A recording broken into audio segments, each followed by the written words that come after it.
And joining us now, pleased to have on with us today, Whitney Munnan with AgriGold. Whitney, it's great to catch up with you again. How are you? I'm doing wonderful, Jesse. Thanks for having me here this afternoon.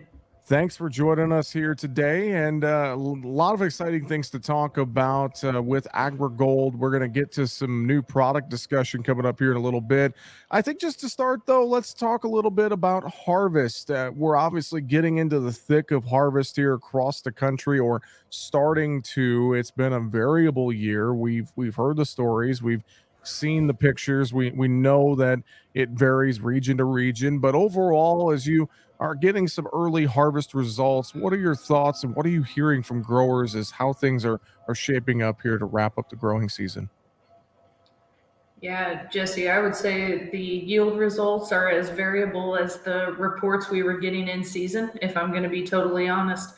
We have some farmers that are experiencing the highest yields their operation have ever seen. And then I believe a quote from one of my agronomists that I picked up this week. We have other places where the moisture percentage of the corn is higher than that of the yield.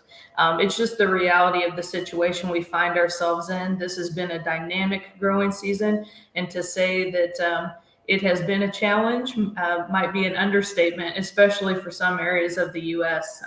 Significant drought. I have one testing location where a salesperson told me this last week from the time it got planted to now it only had 4 inches of rain. So it's incredibly devastating for farmers in some of those areas of the U.S. where we've had incredible drought, high heat, high temperatures. But other places, we have a more moderate environment, and that's yielding high yields. So it's a tough spot, I would say, in terms of getting our arms around truly how this crop is coming in. Now, in September, the USDA just recently came out and adjusted some of those yields down to, I believe, 172.5 bushels anticipated across the Corn Belt. In terms of my perspective, I think that is probably a very real number. I think that's probably indicative of what we're going to see as a whole, if not maybe even trending downward, just because some of the lows are pretty low. I wish some of the highs were even higher, Jesse. Very true. Well, Whitney, I wonder as well. I haven't heard a ton about disease and pest pressure this year in corn or soybeans. It's been an abnormally quiet year, I feel like, but I know there are some issues out there. I think of maybe tar spot is a big one in corn right now. But as you think about disease and pest pressure from this growing season, anything big stand out to you and anything that producers need to look at as they're harvesting and maybe scouting those fields and getting into the fall kind of window here and getting ready for next year? Yeah, I think there would be a couple of things that I would tell farmers to have their eye on and be thinking about. By all intents and purpose, this was a moderate year in terms of disease pressure and pest pressure, very contrary to that of the environmental pressures that the crop faced this year. But a couple of diseases do stand out as things that people should just be moderating, watching, and if they see presence, maybe even thinking about changing their management practices for next year. Now, you mentioned tar spot. We had the great fortune that tar spot actually came into most of the Corn Belt and some of those most intensively hit geographies of the past quite late. So, in terms of overall yield robbing capacity, we're not really seeing a huge amount of yield taken off the top from tar spot just because, quite frankly, it was very late to the party. However, we are seeing some other incremental stalk rots and things like that happening in the field, really due in large part to the environmental stressors we saw this year. So, everything from anthracnose stalk rot, even anthracnose top dieback, some of those diseases that, quite frankly, are just finishing off the corn. They've been fighting, and they're now not fighting anymore, and the diseases are taking advantage of that. So where we have premature death of the crop, we're seeing the disease start to make its way into the crop. So as we're looking at some lower overall temperatures here over the next couple of weeks and a cold front sweeping across the Corn Belt and Midwest, that means our dry down is going to slow down in a lot of that crop, but that does not mean that the disease pressure is going to slow down in that crop. So I would really advise farmers to make sure they're checking their fields, doing those push tests, pinch tests, being out and evaluating the stock quality of some of those crops. because while the grain moisture might not be where they want it to be, the stalks are going to be ready to come out this year with some of those environmental stressors we've had. So I would really just tell farmers to keep a close eye on that, as well as we are seeing some incremental ear molds.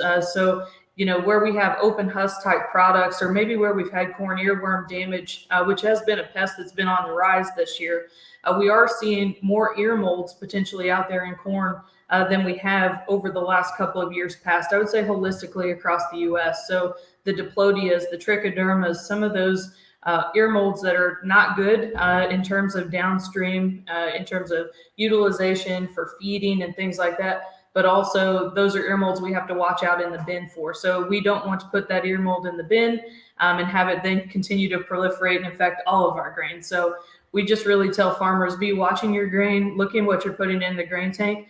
And if you do see some of those things, make sure if you are going to dry it down pretty quick.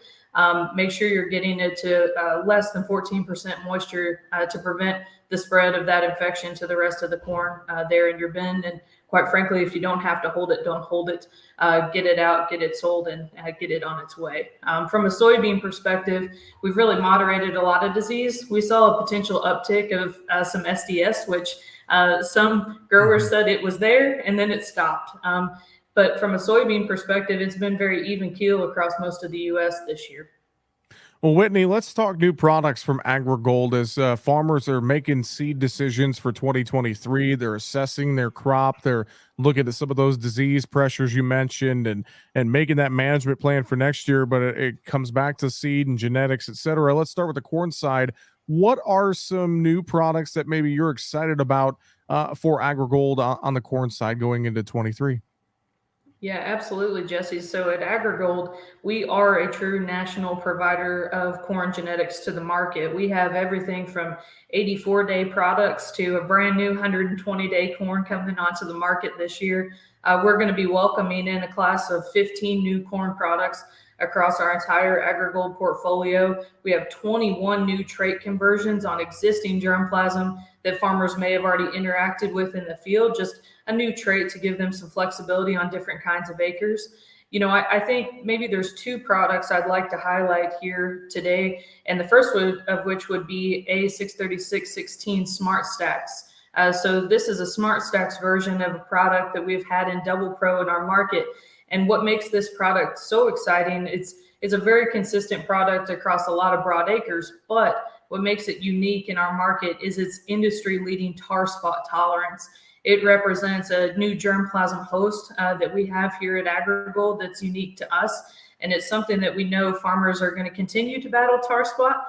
Maybe not as much this year, but who's to say what's going to come in the years to come. So we know we need industry-leading tolerant germplasm when it comes to tar spot. Another product I'd like to highlight is one that's brand new to that AgriGold portfolio, and that's going to be A64276, and that's a 112-day Double Pro corn. So this is a brand new product that's unique to our lineup, and it is a very interesting product because it has industry-leading stress tolerance and great emergence, which is something that we know across the U.S. We need products to fit on those tough acres that can handle the heat and handle the stress. And quite frankly, this year has allowed us to see that product in an environment that it thrives. It's allowed us to separate the men from the boys, as it were, and this product is coming out on top in some of our yield and performance trials this year. Those are just a couple of highlights when it comes to corn, Jesse. Well, Whitney, how about the soybean side? Any varieties there that you are excited about heading into 23? Oh, absolutely. On the AgriGold side for soybeans, one of the things we pride ourselves on is having options for our farmer customers. We're really excited this year to expand those options even further. We've always been a qualified provider of Extend Flex, and E3 germplasm, but this year we will also be offering conventional soybeans. So we have a very broad, robust soybean pipeline, everywhere from a 0.3 soybean up to a 6.4, and we're going to have 35 new soybeans across all of our trait offerings this year. So if you can't find it, we have it at AgriGold. I guess a couple of really key things that I'd like to highlight in terms of a product perspective. We have two new soybeans that are coming in that mid to late Group 3 range that I think are going to be very interesting for farmers to get to know within our industry. One of them is G3692 Extend Flex. So that's going to be a 3.6 soybean.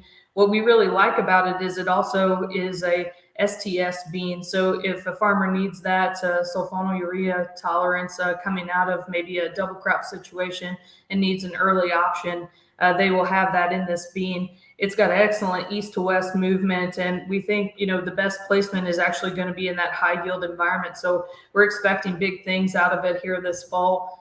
The other would probably be our G3875 E3. So that's a brand new 3.8 soybean coming to our Enlist pipeline and portfolio. And we think it's going to bring a great fit on a stressy type acre. It has excellent stem canker tolerance, and we really like its branching architecture for some of those stressy environments. So we're excited about what those two beans are going to bring to our lineup. Well, great stuff, Whitney. I'm sure if farmers want to learn more, contacting their local AgriGold dealer, their local agronomist, or going online, agrigold.com are probably all great ways to get started, isn't it? That's absolutely the best way to go about it. And, the other part of this message, Jesse, would be when it comes to some of these new products, farmers know the song and dance. They're often in short supply. So I'd encourage people to be making those connections with their local DSM, their local agronomist, their agent and reseller, if they have interest in seeing some of this new germplasm and genetics, because quite frankly, we got to put it on order because there are smaller piles. Definitely. Well, again, agrigold.com is a place to start online as well. With that, Whitney Munnan of AgriGold, always a pleasure to talk to you. Thanks for the time, and we'll talk to you again real soon. Thank you, Jesse.